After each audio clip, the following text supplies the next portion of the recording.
नमस्कार दोस्तों, आइए आज जानते हैं कि भगवान श्री कृष्ण ने आधी रात में ही क्यों जन्म लिया था। दोस्तों, जैसा हम सब जानते हैं कि भाद्रपद मास के कृष्ण पक्ष की अष्टमी तिथि के दिन कृष्ण जन्माष्टमी पर्व हर्षोल्लास के साथ मनाया जाता है। इस दिन भगवान श्री कृष्ण का जन्म हुआ था। भगवान श्री कृष्ण का जन्म मथुरा के कारागार में वासुदेव की पत्नी देवकी के गर्भ से हुआ था।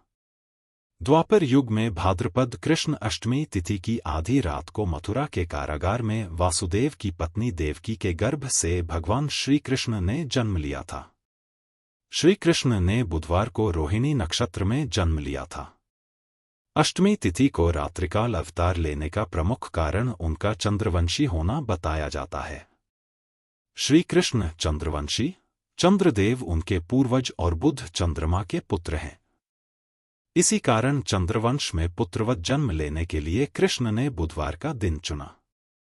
भगवान कृष्ण ने माता देवकी के 8वें संतान के रूप में जन्म लिया था। कृष्ण जी का जन्म मथुरा में मामा कंस के कारागार में हुआ था।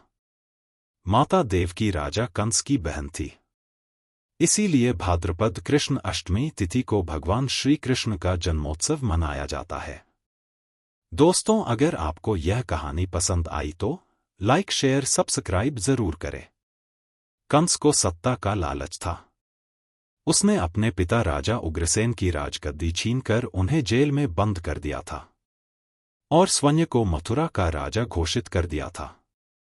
राजा कंस अपनी बहन देवकी से बहुत प्रेम करता था। उन्होंने अपनी बहन का विवाह वासुदेव से कराया था, लेकिन जब वह देवकी को विदा कर रहा था, तभी एक आकाशवाणी हुई कि देवकी का 8वां पुत्र कंस की मौत का कारण बनेगा। यह सुनकर कंस डर गया। उसने तुरंत अपनी बहन और उनके पति वासुदेव को जेल में बंद कर दिया। उनके आसपास सैनिकों की कड़ी पहरेदारी लगा दी। कंस अपनी मौत के डर से देवकी और वासुदेव की 7 संतानों को मार चुका था। भाद्रपद मास कृष्ण पक्ष की अष्टमी तिथि को रोहिणी नक्षत्र दिन बुधवार की अंधेरी रात में भगवान कृष्ण ने देवकी के 8वें संतान के रूप में जन्म लिया। श्री कृष्ण के जन्म लेते ही कोठरी प्रकाशमय हो गया। तब तक आकाशवाणी हुई कि विष्णु जी ने कृष्ण जी के अवतार में देवकी के कोख में जन्म लिया है।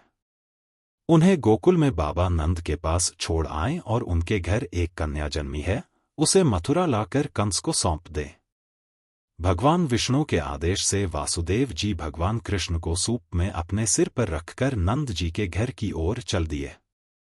भगवान विष्णु की माया से सभी पहरेदार सो गए। कारागार के दरवाजे खुल गए।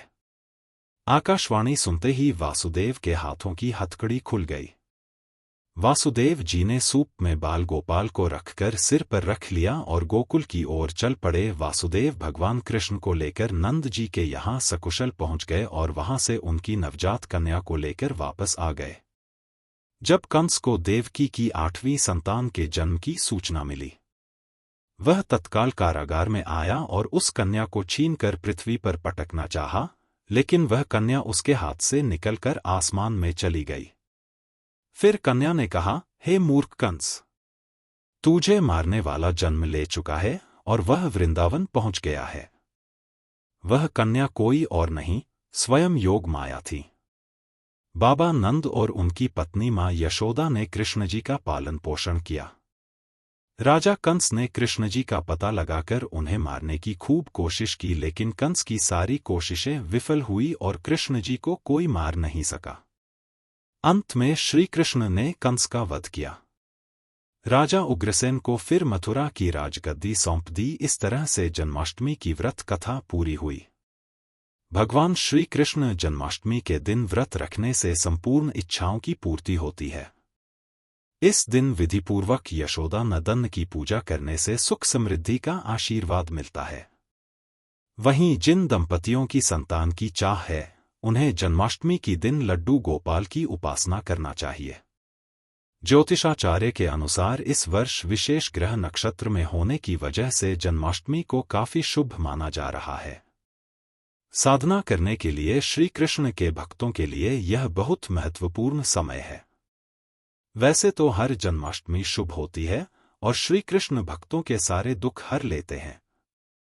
लेकिन अगर आप विशेष काल और नक्षत्र में भजन कीर्तन के साथ श्री कृष्ण कथा और लीला अमृत का पाठ करते हैं तो इससे भगवान श्री कृष्ण प्रसन्न होंगे।